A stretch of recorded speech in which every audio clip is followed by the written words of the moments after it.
स्वागत है आज की इस वीडियो में। आज हम लोग क्लास 12 का डिफरेंशिएबिलिटी पढ़ने जा रहे हैं। तो चाहे एनसीईआरटी हो या किसी से ना हो, आप लोग उस बुक को फॉलो करिए और उसके क्वेश्चंस में अगर कोई दिक्कत हो तो आप हमें बताते रहिए। तो आज हम लोग स्टार्ट कर रहे हैं डिफरेंशिएबिलिटी। कैलकुलस में कोई भी काम जो हम लोग करते हैं वो सभी का सभी काम फंक्शन का करते हैं।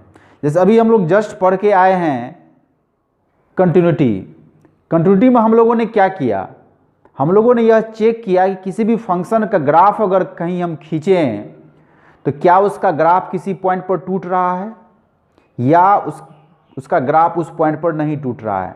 तो ग्राफ का टूटना या नहीं टूटना ये हम लोगों ने अभी पढ़ा है। यानी कि ग्राफ खींचते समय यदि पेपर पर से पेन का नीब उठ गया तो वो ग्राफ डिसकंटिन्यू हो गया, यानी डिसकंटिन्यूअस हो गया। और अगर ग्राफ खींचते समय आपका पेन का जो नीब है वो पेपर पर से नहीं उठा तो आपका ग्राफ कंटिन्यू है, यानी आपका ग्राफ कंटिन्यूअस हो जाता है। तो अभी हम लोग जस्ट यही चीज़ पढ़ करके आए हुए हैं कंटिन्यूटी। डिफरेंशिएबिलिटी में क्या होता है, हम लोग उस ग्राफ के शार्पनेस या स्मूथनेस का पता करते हैं। यानी ग्राफ के किसी खास पॉइंट पर जो उसका नेचर है कि ग्राफ का फ्लो कैसा है, ग्राफ का फ्लो कैसा है, ये चीज़ हम लोग पता करते हैं। ग्राफ का शार्पनेस या स्मूथनेस, शार्पनेस और स्मूथनेस का क्या मतलब है, ज़रा इसको अगर हम लोग देखें। जैसे कि आप एक ग्राफ खींच रहे हैं इस तरीक़ा से, तो आप इस ग्राफ के हर एक पॉइंट पर आसानी से मूव कर सकते हैं। जैसे कि आप मान लीजिए साइकिल ही चला रहे हैं, तो साइकिल अगर चला रहे हैं तो इस तरह के रास्ते पर साइकिल चलाना ज़्यादा आसान है, आप आसानी से जो है टर्न ले सकते हैं। तो इसको बोलते हैं स्मूथ ग्राफ। इसको क्या बोलते हैं? इसको बोलते हैं स्मूथ ग्राफ। और मान लीजिए कभी रोड ऐसा है, इस तरह का है, तो आप यहाँ से अगर आप ड्राइव कर रहे हैं साइकिल से, तो यहाँ से आप अगर आइएगा तो कोई दिक्कत नहीं होगा, लेकिन इस पॉइंट पर टर्न करना काफ़ी खतरनाक होगा। तो इस पॉइंट पर आपको जो है रुक करके, मतलब आपको इस स्पीड को जीरो करके आपको फिर इधर की तरफ आना पड़ेगा। तो यही बात है कि ये जो पॉइंट होता है ये शार्प एज कहलाता है। क्यों? क्योंकि इसके बायां तरफ का नेचर अलग है और इसके दाईं तरफ का नेचर अलग होता है। लेकिन अगर इस ग्राफ को अगर देखें हम लोग, इस ग्राफ के किसी पॉइंट पर बाईं तरफ का नेचर और दाईं तरफ का नेचर सेम होता है। जिस फ्लो में ये आगे बढ़ रहा है उसी फ्लो में इसके आगे वाला भी होता है। तो जिस पॉइंट के बाईं तरफ का फ्लो कुछ और हो और दाईं तरफ का फ्लो कुछ और हो, वो डिफरेंशिएबल नहीं होगा। और जिस पॉइंट के बाईं तरफ का फ्लो और दाईं तरफ का फ्लो सेम हो, वो डिफरेंशिएबल हो जाता है। तो ये तो हो गया जब ग्राफ ड्रॉ करते हैं तो ग्राफ को देख करके हम आसानी से पकड़ सकते हैं कि ग्राफ का लेफ्ट फ्लो कैसा है और ग्राफ का राइट फ्लो कैसा है। लेकिन बिना ग्राफ को ड्रॉ किए हुए ही अगर हम लोग चाहते हैं कि इसका नेचर पता करें, उस ग्राफ का स्मूथनेस या शार्पनेस पता करें, तो ये कैसे करेंगे? इसको हम लोग देखते हैं मैथमेटिकली कैसे है। एक चीज़ आपको और बता दें कि जब डिफरेंशिएबिलिटी की हम लोग बात कर रहे हैं तो डिफरेंशिएबिलिटी में हम लोग दो चीज़ें की बात करेंगे, एक एलएचडी और एक आरएचडी। एक को बोलते हैं लेफ्ट हैंड डेरिवेटिव, एक को बोलेंगे राइट हैंड डेरिवेटिव। क्या है एलएचडी आरएचडी वो हम आगे आपको बता रहे हैं, लेकिन आपको थोड़ा सा हिंट्स कर देते हैं कि डिफरेंशिएबिलिटी में जब एलएचडी आरएचडी की हम चर्चा करते हैं तो वो एलएचडी जो है वो किसी पॉइंट के बाईं तरफ का फ्लो बताता है, आरएचडी जो है वो किसी पॉइंट के दाईं तरफ का फ्लो बताता है। और अगर ये दोनों फ्लो आपस में इक्वल हो गया तो हम लोग बोलते हैं कि यह जो फंक्शन है वो डिफरेंशिएबल है। और जो फंक्शन डिफरेंशिएबल होगा उसी का फिर हम लोग आगे बढ़ करके डिफरेंशिएशन में डिफरेंशियल कोएफिशिएंट पता करेंगे। आगे जब हम लोग बढ़ेंगे चैप्टर में तो वहाँ हम लोग को पढ़ना डिफरेंशिएशन। तो डिफरेंशिएशन में क्या होता है, हम लोग डिफरेंशियल कोएफिशिएंट पता करते हैं, जिसको डीसी बोलते हैं, जिसको dy/dx बोलते हैं, जिसको f' बोलते हैं। तो वो dy/dx या f' क्या होता है? वो dy/dx और f' जो होता है वो एक्चुअल में यही एलएचडी आरएचडी का मान होता है। जो फंक्शन डिफरेंशिएबल नहीं होगा उसका LHD RHD हम नहीं निकाल सकते हैं। इसलिए आपको ये ध्यान देना पड़ेगा कि अभी जो हम लोग डिफरेंशिएबिलिटी में कॉन्सेप्ट पढ़ रहे हैं यही फिर आगे में डिफरेंशिएशन में कॉन्सेप्ट चला जाता है, क्योंकि LHD RHD जब इक्वल होगा तो वही इक्वल का मान लेते हैं LHD का मान k आ गया, RHD का मान भी k आ गया, तो हम लोग बोलेंगे वह k जो है वो dy/dx है, या वो k जो है वो f'(x) है, यानी वही k जो है आपको आगे डिफरेंशियल कोफिशिएंट बन जाता है। इसीलिए अभी जो कॉन्सेप्ट बता रहे हैं इसे बेहतर तरीके से आप समझने का कोशिश करें, और इसके आधार पर जितने भी फॉर्मूला हैं, जैसे हम लोग आगे पढ़ेंगे sin x का dc cos x होता है, कैसे उसको इस फॉर्मूला पर हम डेराइव कर सकते हैं। हम लोग पढ़ेंगे cos x का dc माइनस sin x होता है, कैसे उसका डेरिवेशन करेंगे। हम लोग पढ़ेंगे log x का dc 1/x होता है, कैसे उसका डेरिवेशन भी आप इस फॉर्मूला से कर सकते हैं। अब हम लोग ग्राफ पर समझ रहे हैं कि ये LHD RHD क्या होता है, LHD कैसे निकालते हैं और RHD कैसे निकालते हैं। तो मान लीजिए एक हमने ग्राफ यहाँ पर लिया है y = fx का, ये आपका x एक्सिस है और ये आपका y एक्सिस है। एक कर्व लिए हैं y = fx, और इस y = fx के पॉइंट A पर हमें पता करना है कि इसका LHD और इसका RHD क्या है, इसका लेफ्ट फ्लो कैसा है और इसका राइट फ्लो कैसा है। तो मान लीजिए ये A पॉइंट जो है, A पॉइंट के कोरस्पॉन्डिंग वैल्यू यहाँ पर होगा। A पॉइंट से थोड़ा पीछे मान लेते हैं कि ये H डिस्टेंस पर एक पॉइंट हम लेते हैं, तो A से H यूनिट पहले जो पॉइंट लेंगे वो A-H होगा। A से H यूनिट दाएं अगर हम लोग जाते हैं तो जो पॉइंट लेंगे वो A+H होगा। क्यों? क्योंकि ये आपका ओरिजिन होता है, ये आपका O है जो कि 0 को रिप्रेजेंट कर रहा है। तो मान लीजिए यहाँ से आप आगे बढ़ेंगे तो क्या होगा, वैल्यू अधिक होगा, 0 के बाद 1 2 3 4 5 करके बढ़ेंगे। हम एक नॉर्मली पॉइंट लिए हैं A, तो जब इस A के दाएं बढ़िएगा तो A से अधिक हो जाइएगा, यानी कि A से H आगे गए तो A+H होगा, A से H पीछे आ गए तो A-H होगा। अगर A-H के कोरस्पॉन्डिंग आप फंक्शन देखें कि फंक्शन पर इसका वैल्यू कहाँ जाएगा, तो ये वैल्यू मान लेते हैं कि A-H का वैल्यू यहाँ आ रहा है। तो A-H के कोरस्पॉन्डिंग जो ये वैल्यू है, ये फंक्शन पर अगर ये पॉइंट आया तो अगर इसका यहाँ से यहाँ तक का लेंथ अगर पता करना हो तो ये A-H जो है वो यहाँ से यहाँ तक समझिए x कोऑर्डिनेट हुआ A-H, तो A-H का वैल्यू अगर इसमें x के जगह पर डालें तो y का वैल्यू हो जाएगा f(A-H), यानी यहाँ से यहाँ तक का जो वैल्यू है वो होगा f(A-H)। अगर a का वैल्यू इसमें x के जगह पर डालेंगे तो y का वैल्यू होगा fa, तो यहाँ से लेकर यहाँ तक का जो वैल्यू है वो आपको fa होगा। तो अगर ये पॉइंट और ये पॉइंट इसको हम मिलाएं आपस में और यहाँ से एक परपेंडिकुलर हम डाल दें इस पे, ये परपेंडिकुलर डाले हैं, मान लीजिए ये पॉइंट है आपका P, ये पॉइंट है A, ये पॉइंट है M, ये पॉइंट है Q, ये पॉइंट है R, मान लेते हैं A P R Q और ये परपेंडिकुलर डाले हैं AM। तो यहाँ पर इस डायग्राम में अगर देखें कि ये A से लेकर के Q तक AQ कितना है तो आपको बोलना है fa-H है। ये P से लेकर के R तक कितना है तो PR का जो वैल्यू होगा वो fa होगा। ये जो AM है ये AM परपेंडिकुलर डाले हैं किस पे तो PR पर, AM परपेंडिकुलर PR डाला, यानी ये ड्रॉ किए हैं। तो ये एक ट्रायंगल बन गया। कैसा ट्रायंगल हो गया? समकोण त्रिभुज हो गया, नहीं हो गया? समकोण त्रिभुज हो गया। तो इस समकोण त्रिभुज में लिखेंगे इन राइट एंगल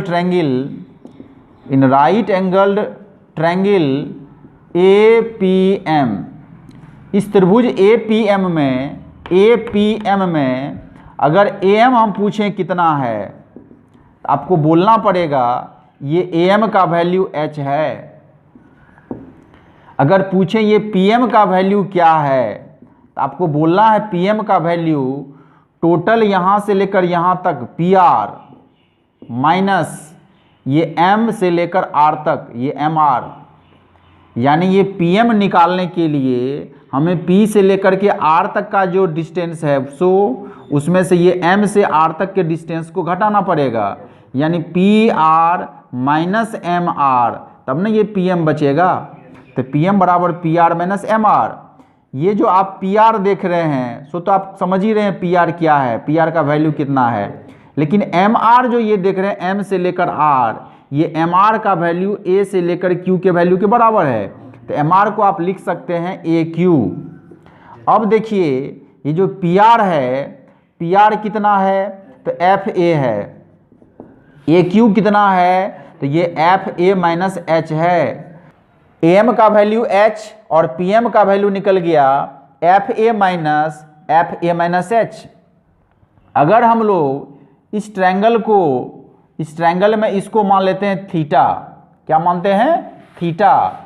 APM त्रिभुज जो है उसमें इस एंगल को हम थीटा माने हैं, तो ये थीटा अगर हम लोग जान रहे हैं तो इस ट्रायंगल से टेन थीटा का मान हम लोग निकाल सकते हैं। तो लिखेंगे in triangle APM tan theta अगर निकालें तो ये टेन थीटा हो जाएगा PM बाई AM।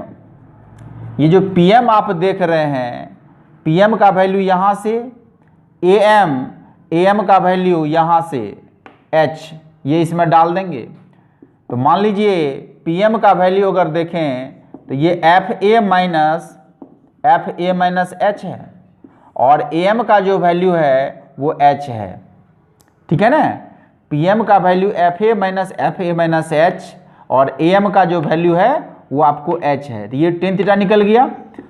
अगर आप कोऑर्डिनेट ज्योमेट्री में थोड़ा सा अगर आप चलें, इस कॉन्सेप्ट को कोऑर्डिनेट ज्योमेट्री की तरफ ले जाते हैं, तो अगर इसको हम पीछे के तरफ बढ़ा लाएं और मान लीजिए ये इस जगह पे आकर के मिल रहा है,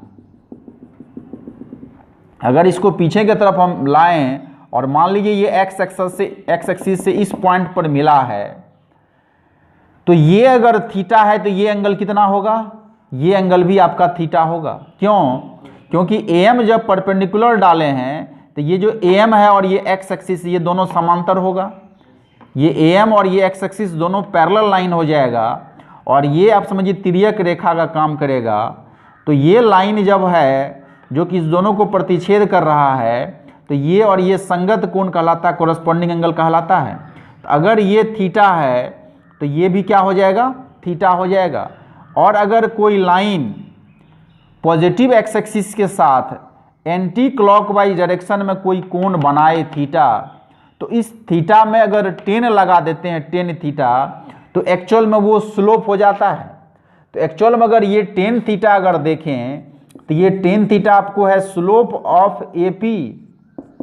स्लोप ऑफ AP जो है जिसको बोलते हैं कि ये AP का ढाल है, AP का ढाल हम बोलेंगे कि AP का ढाल जो है वो क्या, इसको M से भी रिप्रेजेंट करते हैं, और ये 10 थीटा होगा। यानी AP का जो स्लोप है, AP क्या है वो आप देख रहे हैं, ये AP है। ये AP जो है, जो इस त्रिभुज में हम निकाले हैं AP, तो AP का स्लोप 10 थीटा निकल गया। ये 10 थीटा जो है उसका वैल्यू ये है। तो अब देखिए जब हम इस AP का स्लोप निकाले हैं, हमें पॉइंट P पर जो है स्पर्श रेखा उसका स्लोप निकालना पड़ेगा। किसी भी कर्व के किसी खास पॉइंट पर जो स्पर्श रेखा होता है उसका स्लोपिंग हम निकालना चाहते हैं, और उसका स्लोपिंग ही हमें LSD RSD देता है। तो कैसे निकालते हैं वो स्लोप, जरा वो देखिए। मान लीजिए कि ये जो पॉइंट है, हमें ये पॉइंट धीरे धीरे जो है वो दाईं तरफ खिसकने लगा। ये पॉइंट Q दाईं तरफ खिसकने लगा, मतलब ये जो H गैपिंग है वो H गैपिंग धीरे धीरे कमने लगा। मान लीजिए H गैपिंग धीरे धीरे कमेगा, तो ये पॉइंट अगर दाईं तरफ शिफ्ट कर रहा है तो क्या यह पॉइंट यहीं रहेगा, ये पॉइंट यहाँ नहीं रहेगा। अगर ये Q पॉइंट दाईं तरफ शिफ्ट करेगा तो ये A पॉइंट भी कर्व के अलॉन्ग धीरे धीरे चलना शुरू कर देगा। तो अभी जो ये आप AP देख रहे हैं इसको बोलते हैं सेकेंट, इसको बोलते हैं छेदक रेखा। इस AP को बोलते हैं सेकेंट, जिसको बोलते हैं छेदक रेखा, यानी जो कर्व को दो बिंदु पर प्रतिच्छेद करे। ये A पॉइंट जब दाईं तरफ शिफ्ट करने लगेगा, A पॉइंट जो है दाईं तरफ शिफ्ट कर रहा है, यानी A पॉइंट धीरे धीरे P के तरफ जाने का कोशिश करेगा। क्यों? क्योंकि Q जो है वो R की तरफ जाने का कोशिश कर रहा है। तो ये Q दाईं तरफ शिफ्ट करेगा जितना, H का वैल्यू उतना ही कम होते जाएगा, और एक समय ऐसा आएगा जब ये Q R के बहुत समीप पहुंच जाएगा, तो उस समय ये H का जो वैल्यू होगा लगभग टेंड्स टू 0 हो जाता है, उसको बोलेंगे H टेंड्स टू 0। जब ये Q पॉइंट R के बहुत समीप होगा तो H का न्यूमेरिक वैल्यू टेंड्स टू 0 हो जाएगा। उस समय ये जो A पॉइंट है वो P के बहुत समीप पहुंच जाएगा। ये धीरे धीरे चलते चलते क्या होगा, A P के इतना समीप पहुंच जाएगा कि इस A पॉइंट में और P पॉइंट में कोई अंतर नहीं रह जाएगा। उस समय ये जो सेकेंड है, जो छेदक रेखा आप देख रहे हैं, ये छेदक रेखा क्या होगा, P पॉइंट पर का स्पर्श रेखा हो जाएगा। कैसे?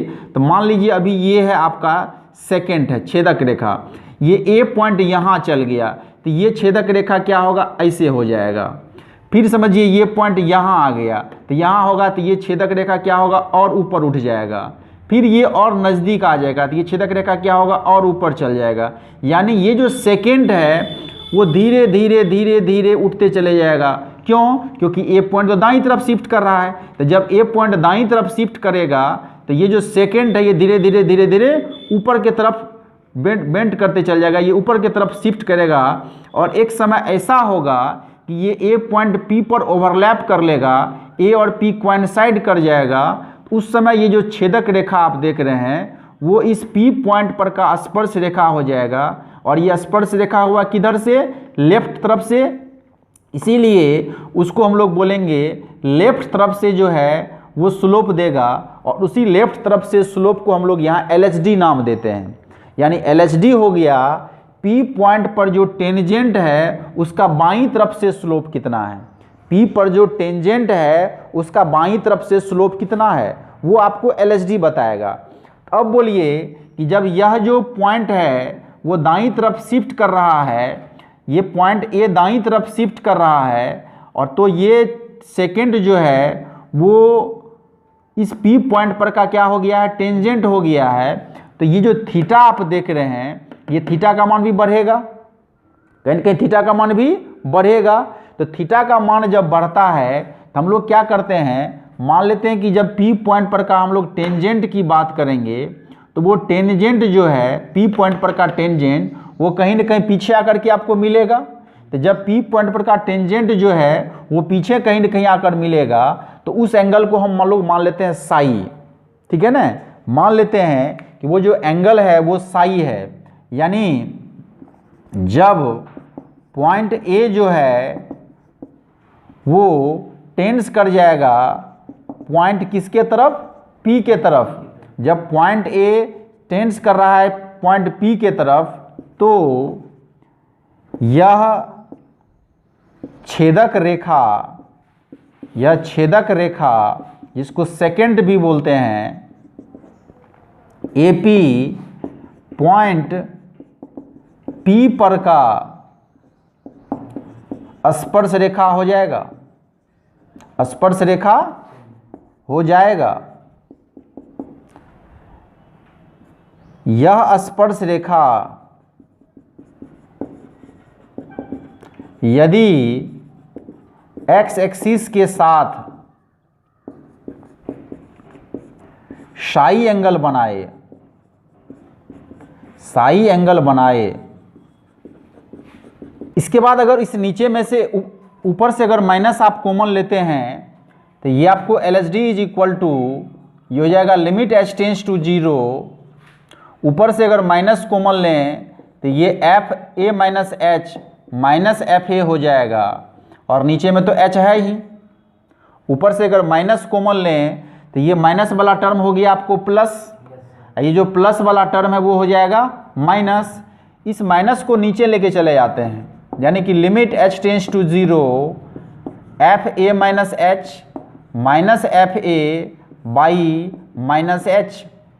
इस माइनस को नीचे लेके चले जाते हैं। तो LHD में ये फॉर्मूला ही आप लोग को याद रखना है, FA minus h minus FA by minus H.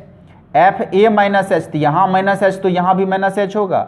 ये माइनस FA आपको RHD के फॉर्मूला में भी आता है, और ये लिमिट h टेंस टू 0 हो जाएगा। सेम यही काम आपको, जैसे कि बाईं तरफ से हम अभी काम किए हैं, सेम यही काम हमें दाईं तरफ से करना है। इसके कोरस्पॉन्डिंग आपको एक पॉइंट लेना है यहाँ पे, फिर यहाँ से क्या करेंगे, डालेंगे एक परपेंडिकुलर, इसको मिलाएंगे, और फिर इस ट्रायंगल से हम क्या करेंगे, सारा का सारा काम करेंगे। और सेम यही कॉन्सेप्ट जब दाईं तरफ से लगाते हैं तो वहाँ से हमें RHD मिलता है। तो RHD जो है इसको बोलते हैं राइट हैंड डेरिवेटिव। क्या बोलते हैं, राइट हैंड डेरिवेटिव। और इसके लिए जो फॉर्मूला हम लोग यूज़ करते हैं कि limit h tends to 0 FA plus h minus FA by plus h. तो ये चीज़ फॉर्मूला आपको याद रखना है RHD के लिए। आपको ये ध्यान रखना है माइनस FA दोनों में होगा। LHD लेफ्ट हैंड डेरिवेटिव में FA माइनस एच होगा तो माइनस एच नीचे भी होगा। RHD में FA प्लस एच होगा तो प्लस एच ऊपर, तो नीचे भी प्लस एच होगा। तो इस तरीक़ा से हम लोग इस दोनों फॉर्मूला को याद रखते हैं और सारा काम करते हैं। अब आपको ध्यान रखना है इसमें कि मान लीजिए कि LHD RHD आपको बराबर है और उसका वैल्यू है K। मान लेते हैं K है उसका वैल्यू। LHD भी निकाले K आ गया, RHD भी निकाले K आ गया। तो दोनों अगर इक्वल है तो बोलेंगे तो यह function point x is equal to A पर डिफरेंशिएबल होगा।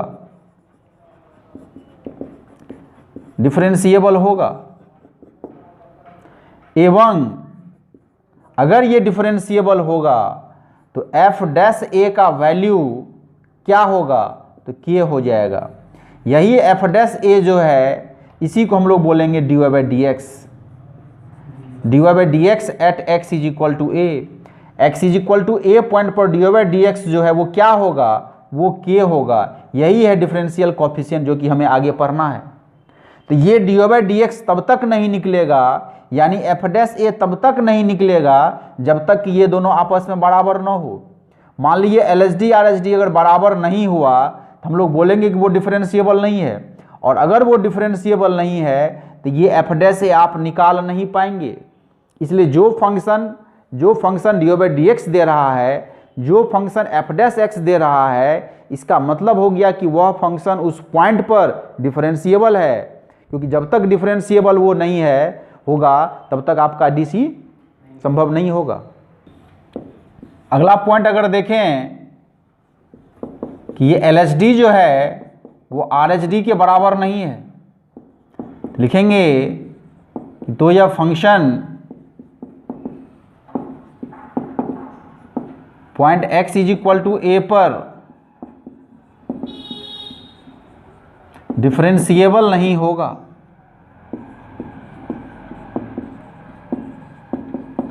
और अगर ये डिफरेंशिएबल नहीं है तो लिखेंगे कि हेंस f डैश a जो है वो डज नॉट एग्जिस्ट हो जाएगा, यानी कि dy/dx ज्ञात करना संभव नहीं होगा।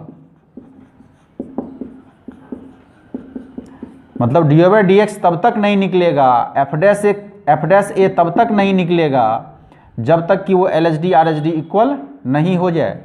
ये डज नॉट एग्जिस्ट होता है, जिसको बोलते हैं संभव नहीं है। एग्जाम्पल अगर देखें, दो एग्जाम्पल ले रहे हैं। एक ले रहे हैं y is equal to x square. मान लीजिए एक फंक्शन है y is equal to x square, तो y को ही हम लोग क्या बोलते हैं, fx बोलते हैं। मान लीजिए ये एक्स स्क्वायर है। ग्राफ अगर इसका आपको बना दें तो आप देख लीजिए कि इसका ग्राफ जो है वो पैराबोलिक ग्राफ होता है, यू शेप में फंक्शन होगा इस तरीक़ा से। यही ग्राफ है किसका, तो y equal to x square का, ये ग्राफ है y equal to x square का। मान लीजिए ये 2 पॉइंट पर जो है हमें चेक करना है कि यह इसका LHD RHD इक्वल है कि नहीं है। 2 पॉइंट पर हमें इसका डिफरेंशियबिलिटी चेक करना है। मान लीजिए at x is equal to 2 पर हमें सारा काम करना है, तो LHD निकालेंगे। तो LHD का फॉर्मूला क्या लिखेंगे, limit h tends to 0 f2 minus h minus f2 by minus h, क्योंकि a का काम यहाँ कौन कर रहा है, 2 कर रहा है। हम लोग फॉर्मूला क्या पढ़े हैं, limit h tends to 0 f a minus h, तो ए का काम 2 तो 2 डाले, माइनस एफ ए तो ए का काम 2 होगा F2 बाई माइनस एच। अब ये दोनों का जो वैल्यू है वो हमें इसमें डालना है, तो लिखेंगे limit h tends to 0 2 minus h यहाँ जाएगा, यानी 2 माइनस एच का स्क्वायर, ये 2 भी डालेंगे इसी में क्योंकि f के अंदर x है और x के जगह पर 2 डालें, इसलिए 2 अगर यहाँ आया है तो यहाँ भी जाएगा, तो ये होगा 2 स्क्वायर और नीचे में तो आपको माइनस एच है ही। अगर इसको सॉल्व करते हैं तो ऊपर में इसको a माइनस बी के होल स्क्वायर पर तोड़ेंगे, a square minus 2ab plus b square, और ये 2 का स्क्वायर होगा 4 और नीचे में आपको माइनस एच है, तो ये माइनस 4 प्लस 4 भी कैंसिल हो जाएगा।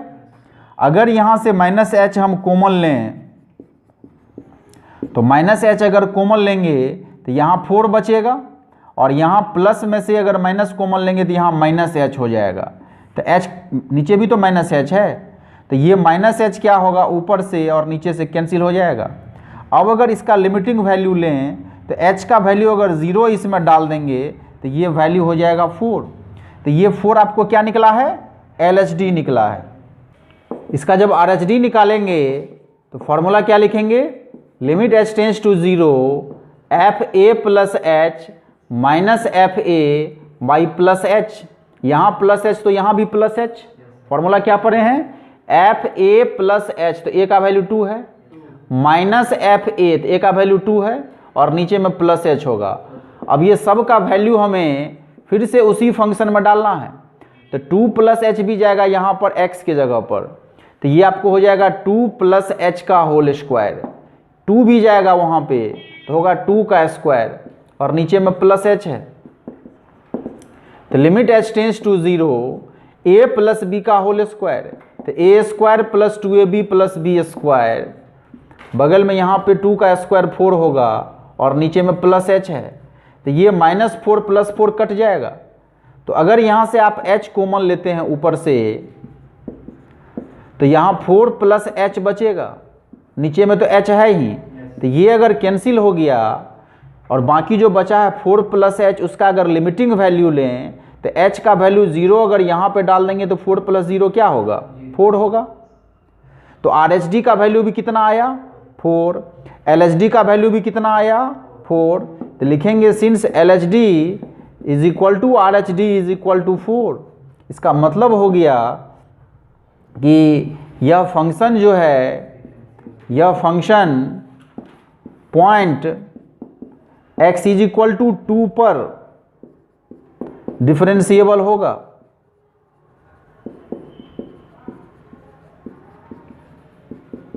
एवं अगर f'2 बोलेगा क्या होगा, तो f'2 का वैल्यू यहाँ पर 4 हो जाएगा, f'2 का वैल्यू 4 हो जाएगा। ये पूछता है कि f' कितना होगा, तो जब पूछेगा तभी हमें बोलना है। अगर केवल आपको चेक करने के बारे में बोले कि डिफरेंशिएबिलिटी चेक करिए, डिफरेंशिएबिलिटी चेक करें, तो यहीं पे आपको लास्ट कर देना है कि यह function point x equal to 2 पर डिफरेंशिएबल होगा। और आपको कभी कभी बोलता है कि एंड हेंस फाइंड f', तो हम लोग इसको लिखने के बाद फिर आगे बढ़ के ये काम कर देंगे। इसकी चर्चा इसलिए कर रहे हैं क्योंकि यही चीज़ फिर आगे हम लोग को डिफरेंशिएशन में पढ़ना है, इसीलिए आपको ये चर्चा कर रहे हैं। ये दूसरा एग्जाम्पल है कि मान लीजिए y is equal to mod x है, यानी कि y को ही fx बोलते हैं और ये मान लीजिए आपका मॉडुलस है, मॉड x है। तो अगर मॉड x का हम ग्राफ देखें तो उसका ग्राफ होता है इस तरीक़ा से, इसका ग्राफ होता है वी शेप होता है, वी शेप इस तरीक़ा से आता है ग्राफ इसका। ये y equal to mod x का ग्राफ होता है, ये x एक्सिस है तो ये y एक्सिस है। सारा काम इसका हमें 0 पर करना है। 0 पर जो है at x is equal to 0 पर अगर हम इसका चेक करें LHD, तो LHD का फॉर्मूला क्या होगा, limit h tends to 0 f a minus h minus f a by minus h. A का काम कौन कर रहा है, 0 कर रहा है ना, तो f 0 minus h minus f 0 by minus h, h tends to 0। तो लिमिट एच टेंस टू 0, तो 0 माइनस एच मतलब माइनस एच, तो ये जाएगा यहाँ x के जगह पर, मतलब यहाँ जाएगा तो ये हो जाएगा मॉड माइनस एच। ये 0 भी जाएगा यहाँ पर तो यहाँ भी जाएगा तो होगा मॉड 0, और नीचे में तो माइनस एच है ही, तो ये मॉड क्या करेगा, इस माइनस को प्लस कर देगा। तो ये आपको हो जाएगा ऊपर में h, ये तो 0 का मॉड 0 होगा, और नीचे में आपको ये पहले ही माइनस एच है ना, नीचे माइनस एच, ऊपर तो माइनस एच का मॉड हो गया प्लस एच, और नीचे है माइनस एच, तो एच एच कटेगा।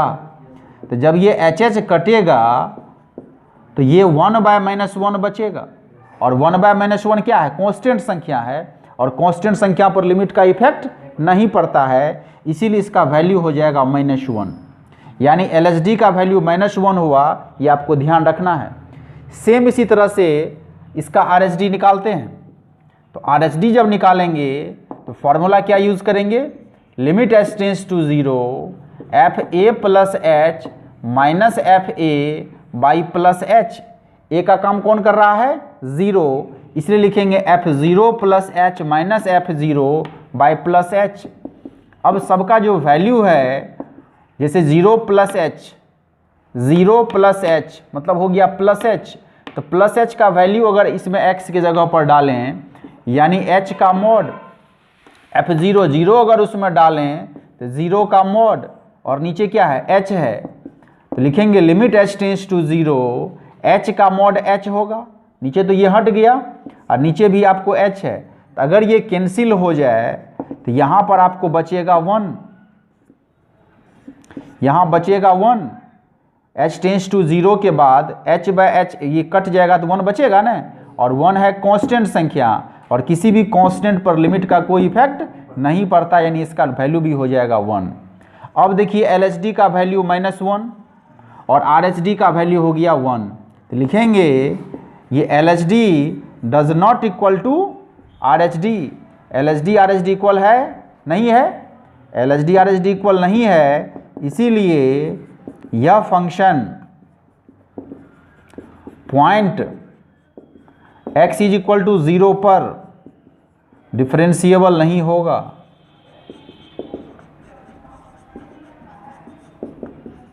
डिफरेंशिएबल नहीं होगा, एंड हेंस